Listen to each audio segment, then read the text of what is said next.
Good evening. Dharmasthala ಹತ್ಯಾಕಾಂಡದ ವಿಚಾರದಲ್ಲಿ ನಮ್ಮ ಈ ಒಂದು ನಡೆ ಹೋಗ್ತಾ ಇರುವಂಥ ದಾರಿ, ಕ್ರಿಯೇಟ್ ಮಾಡ್ತಾ ಇರುವಂಥ ಪ್ರೆಷರ್, ಒಂದಷ್ಟು ಪ್ರೆಷರ್ ಅಂತೂ ಖಂಡಿತ ಹಾಕಿದ್ದೇವೆ. ಅದು ಕೆಲವು ಟೈಮು ಗದರೇಳಿ, ಕೆಲವು ಟೈಮು ಒತ್ತಡ ಹಾಕಿ. ಇನ್ಫ್ಯಾಕ್ಟ್ SIT 19ಕ್ಕೆ ಮಾಡಿದ್ದು, ಜುಲೈ 19ಕ್ಕೆ. Before that day and night ನಾವು ಈ ವಿಚಾರವನ್ನು ರಾಷ್ಟ್ರೀಯ ಮತ್ತು ಅಂತಾರಾಷ್ಟ್ರೀಯ ಮಟ್ಟದಲ್ಲಿ ದೊಡ್ಡ ಮಟ್ಟಕ್ಕೆ ತಗೊಂಡೋದ್ವಿ.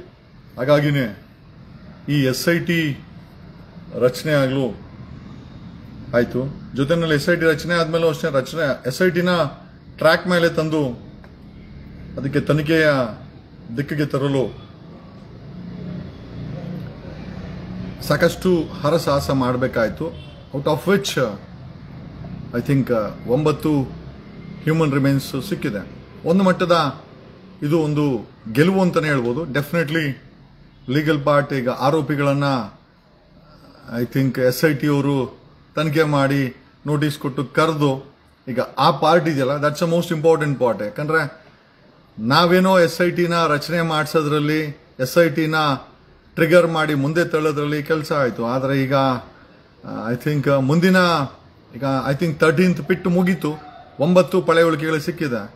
ಸೊ ಅಲ್ಟಿಮೇಟ್ಲಿ SIT ಬಾಯಲ್ಲಿ ಗೆಣಸು ಕಟ್ಕೊಂಡಿದೆ. ಸಾರ್ವಜನಿಕರಿಗಾಗಲಿ, ಪ್ರೆಸ್ ಬ್ರೀಫೇ ಆಗಲಿ ಅಫಿಷಿಯಲ್ ಆಗಿ ಕೊಡ್ತಾ ಇಲ್ಲ. ಒಂದು ರೀತಿಯಲ್ಲಿ ಕೊಲೆಗಾರರಿಗೆ ಅಥವಾ ಕೊಲೆ ಮಾಡಿರೋರಿಗೆ ಹೆಲ್ಪ್ ಮಾಡೋ ರೀತಿಯಲ್ಲೇ ಇವತ್ತು ಕೂಡ SITಯ ನಡೆ ಇದೆ. ಒಂದು ಭಾಗ ಆಯಿತು ಅಂತಂದರೆ we are at a stage of ಸಾಕಷ್ಟು ಮಾಧ್ಯಮಗಳು ತಮ್ಮದೇ ಆದಂಥ ರೀತಿಯಲ್ಲಿ ಬರೀ 2 ಪಿಟ್ಟಲ್ಲಿ ಒಂದು ಮೂಳೆ ಸಿಕ್ಕರೂ ಕೂಡ ಅದು ಸತ್ಯನೇ, ಒಂದು ಕಾರ್ಡ್ ಸಿಕ್ಕರೂ ಕೂಡ ಸತ್ಯನೇ.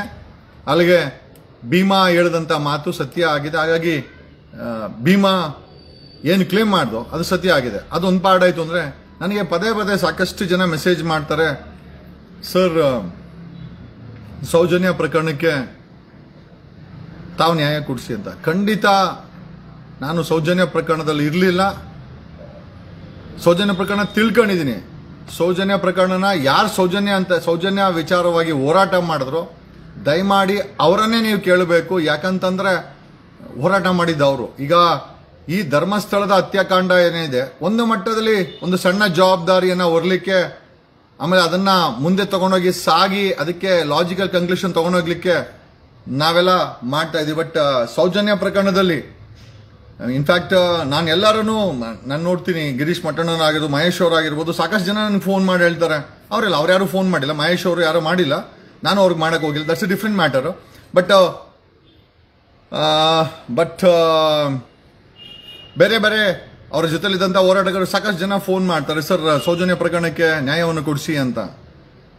ಆಮೇಲೆ ನಾನು ಸಾಕಷ್ಟು ಬಾರಿ ಗಿರೀಶ್ ಮಠಣ್ಣವರು, ಮಹೇಶ್, ಸಾಕಷ್ಟು ಜನ ಹಿರಿಯ ಹೋರಾಟಗಾರ ಯಾರು ಈ ಸೌಜನ್ಯದಲ್ಲಿ ಇದ್ರು, ನಾನಂತೂ ಇರಲಿಲ್ಲ. I was not there.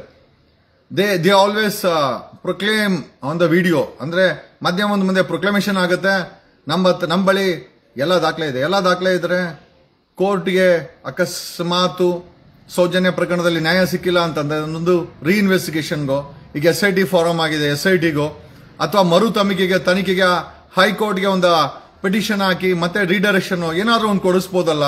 ಮಾಧ್ಯಮಗಳ ಮುಂದೆ ಎಷ್ಟು ಬೇಕೋ ಅಷ್ಟು ಮಾಡಬೇಕು. ಜೊತೆಯಲ್ಲಿ ಕಾನೂನಾತ್ಮಕ ಹೋರಾಟ ಸಹ ಇರಲೇಬೇಕು.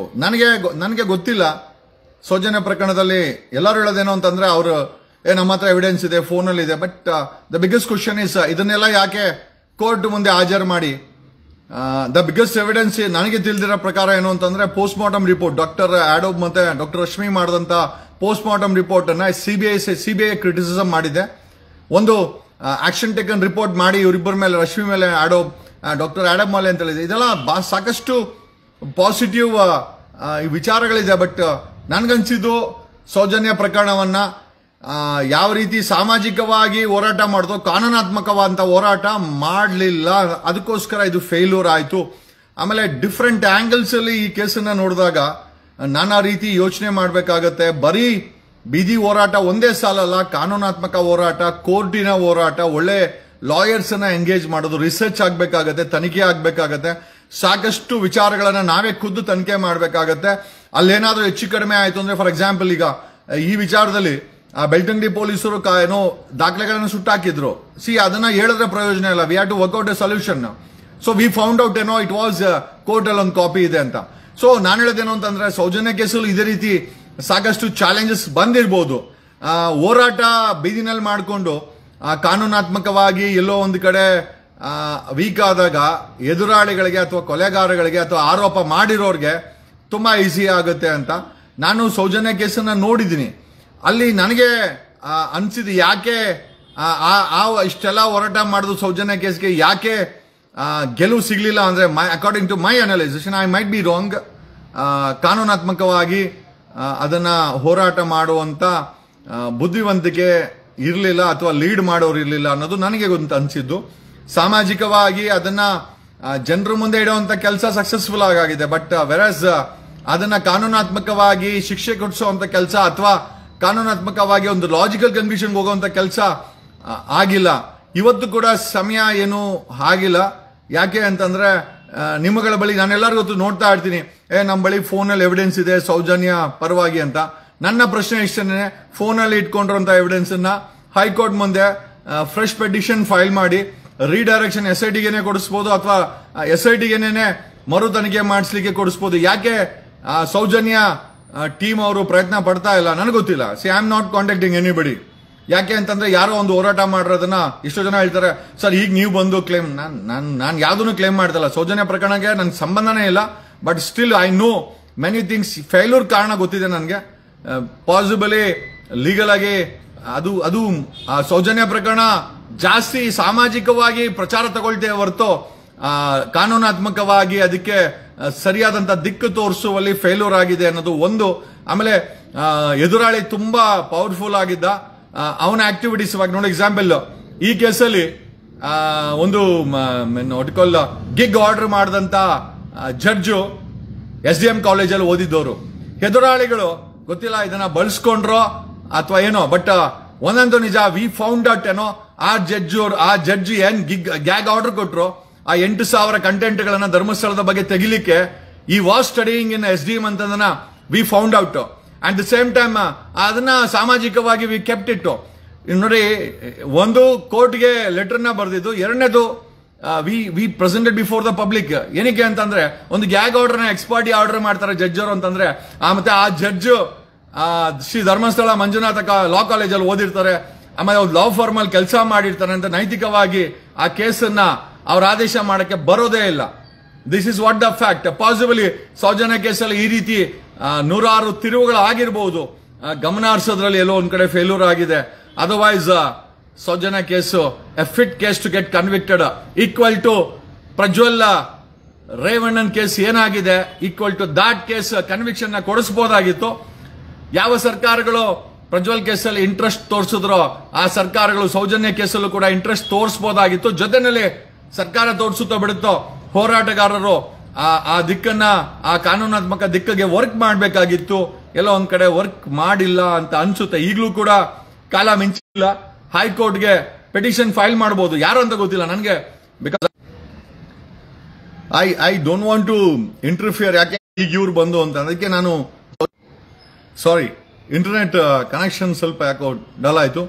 ಸೊ ನಾನು ಹೇಳೋದೇನು ಅಂತಂದ್ರೆ, ಇವತ್ತು ಕೂಡ ಸೌಜನ್ಯ ಪ್ರಕರಣದ ಹೋರಾಟಗಾರರ ಬಳಿ, ಸೌಜನ್ಯಕ್ಕೆ ಸಂಬಂಧಪಟ್ಟಂಗೆ ನಿಮ್ಮ ಬಳಿ ಏನಾದರೂ ಎವಿಡೆನ್ಸ್ಗಳಿದ್ರೆ ಖಂಡಿತವಾಗಿ you can approach high court.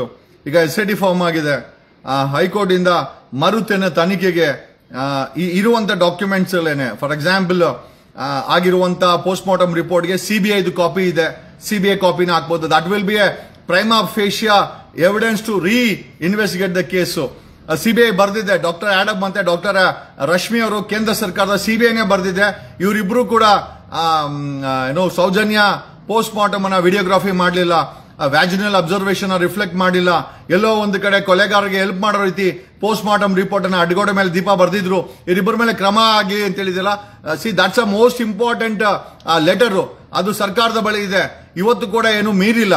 Soujanya ಪ್ರಕರಣಕ್ಕೆ ನೀವುಗಳು ಇಲ್ಲಿ ನ್ಯಾಯ ಕೊಡಿ ಅನ್ನೋದು ಬದಲು ಹೈಕೋರ್ಟ್ ಅಲ್ಲಿ ಅದ ಪಿಟಿಷನ್ ಫೈಲ್ ಮಾಡಿದ ಇವತ್ತು ಕೂಡ ಅವ್ರ ತಂದೆ ತಾಯಿ ಆಗಿರ್ಬೋದು ಅಥವಾ ಸಂಬಂಧಪಟ್ಟವರಾಗಿರ್ಬೋದು ಡೆಫಿನೆಟ್ಲಿ SIT ಇದೆ. ಮತ್ತೆ ಮರು ತನಿಖೆ ಮಾಡಿಸ್ಲಿಕ್ಕೆ ನಮ್ಮಂತವ್ರು ಮಾನಿಟರ್ ಮಾಡ್ತೀವಿ. ದಯಮಾಡಿ ಪಿಟಿಷನ್ ಫೈಲ್ ಮಾಡಿ ಆ ಡೈರೆಕ್ಷನ್ಸ್ ಅನ್ನ ಕೊಡಿ. ಈ ರೀತಿ ನಾವು ಬರೀ ಸೋಷಿಯಲ್ ಮೀಡಿಯಾದಲ್ಲಿ ನ್ಯಾಯ ಕೊಡಿಸ್ತೀವಿ ಅಂದ್ರೆ ಸಾಧ್ಯ ಇಲ್ಲ. ಕಾನೂನಾತ್ಮಕವಾಗಿ ಸಹ ಕೆಲಸ ಮಾಡಬೇಕಾಗತ್ತೆ. ಈಗ ನಾನು ಬರೀ ಕಿಚ್ಚಾಡ್ಕೊಂಡು SIT ಮಾಡಿಸಿಲ್ಲ ಅಂದಿದ್ರೆ ಬರೀ ಇಲ್ಲಿ ಮಾತಾಡ್ಬೋದಾಗಿತ್ತು. SIT ರಚನೆ ಮಾಡಿದಕ್ಕೆ ಕಾನೂನಾತ್ಮಕವಾಗಿ ಈ ಒಂದು ಕೇಸ್ಗೆ ಒಂದು ತಿರುವನ್ನ ಸಿಕ್ಕಿದ್ದು. ಈಗ SIT ರಚನೆ ಆದ್ಮೇಲೆ SIT ಕೆಲಸ ಸಹ ಮಾಡಬೇಕಾಗಿದೆ. ಆ ಕೆಲಸವನ್ನು ಸಹ ಇಲ್ಲಿ ಕೂತ್ಕೊಂಡು ನಾವು ಮಾಡ್ತಾ ಇದ್ದೀವಿ. The biggest thing is you should allow the machinery, government machinery to work for the justice. ಆ ಕೆಲಸವನ್ನ ನಾವು ಮಾಡ್ತಾ ಇದ್ದೀವಿ. ಸೌಜನ್ಯ ಪ್ರಕರಣದಲ್ಲೂ ಅಷ್ಟೇ ನಾನು ಕೇಳೋದೇನು ಅಂತಂದ್ರೆ ಖಂಡಿತ ಇವತ್ತು ಕೂಡ ಸಮಯ ಮೀರಿಲ್ಲ. ಸೌಜನ್ಯ ಪರ ಹೋರಾಟಗಾರ ಅಂತ ಹೇಳ್ಕೊಂಡಂತವ್ರು ಆ ಸೌಜನ್ಯನ ಅಮಾನವೀಯ ಘಟನೆಗೆ ಹೋರಾಟ ಮಾಡಿದಂತವ್ರು, ಅವ್ರ ತಂದೆ ತಾಯಿಗಳು, ಸಂಬಂಧಿಕರು, ಹೋರಾಟಗಾರರು, ಖಂಡಿತ ಇವಾಗಲೂ ಸಮಯ ಇದೆ. If I am not wrong, file A petition in the high court asking for A reinvestigation of the entire case. ಮತ್ತೆ ಅದಕ್ಕೆ ಬೇಕಾದಂತ I think supportive document CBI ಇದೆ, ನಿಂಬಳಿನೂ ಇರಬಹುದು. ಐ ಆಮ್ ಶ್ಯೂರ್ ಸೌಜನ್ಯ ಪ್ರಕರಣಕ್ಕೂ ಒಂದು ನ್ಯಾಯನ ಕೊಡಿಸಿ, ಬರೀ ಅನ್ಯಾಯ ಆಗೋದು ಬೇಡ ಅಂತ ನನ್ನ ಒಂದು ಕೋರಿಕೆ. Thanks a lot. Love you all and we have done as per the information 9 ಪಳೆಯುಳಿಕೆ ಸಿಕ್ಕಿದೆ. 5 ಜನ ಗಂಡಸರದು, 2 ದೊಡ್ಡ ಹೆಣ್ಮಕ್ಳದು, ಮತ್ತೆ 2 ಐ ಥಿಂಕ್ ಬಾಲಕಿಯರು, ಪುಟ್ಟ ಬಾಲಕಿಯರದು ಅಂತ ಹೇಳ್ತಾ ಇದೆ. Let's see what is the official output. ಇದನ್ನ SIT ಅವರೇ ಅಫಿಷಿಯಲ್ ಆಗಿ ಹೇಳ್ಬೇಕು. ಅಲ್ಲಿವರೆಗೂ ಇದನ್ನೇ ನಿಜ ಅಂತ ನಂಬಿ ಇದೇ ನಿಜಾನೇ ಅಂತ ನಮಗೂ ಅನ್ನಿಸ್ತಾ ಇದೆ ಅಂತ ಹೇಳ್ತಾ ಈ ಲೈವ್ ಅನ್ನ ಎಲ್ಲರಿಗೂ ನ್ಯಾಯ ಸಿಗಬೇಕು. ಓಕೆ, ನ್ಯಾಯ ಅನ್ನೋದು ಎಲ್ಲೋ ಸಂತೆನಲ್ಲಿ ತರಕಾರಿ ಅಲ್ಲ, ಸಿಗ್ಬಿಡ್ಲಿಕ್ಕೆ ಅದನ್ನು ಹುಡುಕ್ಬೇಕಾಗತ್ತೆ, ಎಸ್ಟಾಬ್ಲಿಷ್ ಮಾಡಬೇಕಾಗತ್ತೆ, ಕನೆಕ್ಟ್ ಮಾಡಬೇಕಾಗತ್ತೆ, ಹುಡ್ಕೊಂಡು ಹೋಗ್ಬೇಕಾಗತ್ತೆ, ಎಳ್ಕೊಂಡ್ ಬರ್ಬೇಕಾಗತ್ತೆ. ಆವಾಗಲೇ ನ್ಯಾಯ ಸಿಗೋದು. ಸೊ ನ್ಯಾಯ ಅನ್ನೋದು ಈಸಿಯಾಗಿ ಸಿಗೋಂತ ವಸ್ತು ಅಲ್ಲ. ಹಣ ಸಿಗುತ್ತೆ, ನ್ಯಾಯ ಸಿಗಲ್ಲ. ನ್ಯಾಯಕ್ಕೆ ತುಂಬಾ ಕಷ್ಟ ಬೀಳಬೇಕಾಗತ್ತೆ, ತುಂಬಾ ಪರಿಶ್ರಮ ಆಗ್ಬೇಕಾಗತ್ತೆ, ತುಂಬಾ ಫೋಕಸ್ ಆಗ್ಬೇಕಾಗತ್ತೆ, ತುಂಬಾ ಬುದ್ಧಿವಂತಿಕೆಯಿಂದ ಕೆಲಸ ಮಾಡ್ಬೇಕಾಗತ್ತೆ. ಐ ಆಮ್ ಶ್ಯೂರ್ ಈ ಎಲ್ಲಾ ಕೇಸ್ಗೆ ನ್ಯಾಯ ಸಿಕ್ಕಿದಾಗ ಸೌಜನ್ಯ ಕೇಸ್ಗೂ ನ್ಯಾಯ ಸಿಗುತ್ತೆ. ಬಟ್ ನೀವುಗಳು ಅದನ್ನ ಮೂವ್ ಮಾಡಬೇಕು. ಮೂವ್ ಮಾಡದೆ ಸುಮ್ಮನೆ ಐ ಥಿಂಕ್ ಮಾಧ್ಯಮಗಳ ಮುಂದೆ ಬ್ರೀಫಿಂಗ್ ಕೊಟ್ರೆ ಖಂಡಿತವಾಗಿ ಆಕೆ ಆತ್ಮ ನಿಮ್ಮನ್ನು ಕೂಡ ಶ್ರಮಿಸಲ್ಲ ಅಂತ ಹೇಳುತ್ತಾ I am sure you are gone to do it. ನನಗೆ ಗೊತ್ತಿಲ್ಲ ಯಾಕೆ ನೀವು ಹೈಕೋರ್ಟ್ಗೆ ಮೂವ್ ಮಾಡ್ತೀರಾ, ಬರೀ ಮಾಧ್ಯಮಗಳ ಮುಂದೆ ಮಾತಾಡ್ತೀರಾ, ನನಗೆ ಖಂಡಿತ ಅರ್ಥ ಆಗ್ತಾ ಇಲ್ಲ. I am not able to understand what are you trying to do. ಬರೀ ಯಾರನ್ನೋ ಬೈದೋದ್ರಿಂದ ನ್ಯಾಯ ಸಿಗುತ್ತಾ ಸೌಜನ್ಯಗೆ? ಹೈಕೋರ್ಟ್ಗೆ ಪಿಟಿಷನ್ ಹಾಕ್ಬೋದಲ್ವಾ ರೀಇನ್ವೆಸ್ಟಿಗೇಷನ್ಗೆ? ಸರ್ಕಾರದಲ್ಲಿ CBIದು ಲೆಟರ್ಸ್ ಇದೆ. ನನ್ನ ಮುಂದೆನೆ ಸಾಕಷ್ಟು ಎವಿಡೆನ್ಸ್ಗಳಿದೆ ಸೌಜನ್ಯ ಕೇಸನ್ನ ರೀಇನ್ವೆಸ್ಟಿಗೇಷನ್ ಮಾಡಲಿಕ್ಕೆ. SIT ಫಾರಂ ಆಗಿದೆ. The high court can direct the SIT to reinvestigate the case. Why not? ಸುಮ್ಮನೆ ಮಾಧ್ಯಮಗಳ ಮುಂದೆ ಕೂತ್ಕೊಂಡು ಬರೀ ಅದ್ರ ಬಗ್ಗೆ ಎವಿಡೆನ್ಸ್ ಇದೆ ಅಂತ ಹೇಳೋದ್ ಬದಲು ಹೈಕೋರ್ಟ್ಗೆ ಪಿಟಿಷನ್ ಹಾಕಿ ಡೈರೆಕ್ಷನ್ ಕೊಡಿಸಿ. ಇಲ್ಲ ಬೇಕಾ any assistance you required, you let us know, we can help you. Thank you.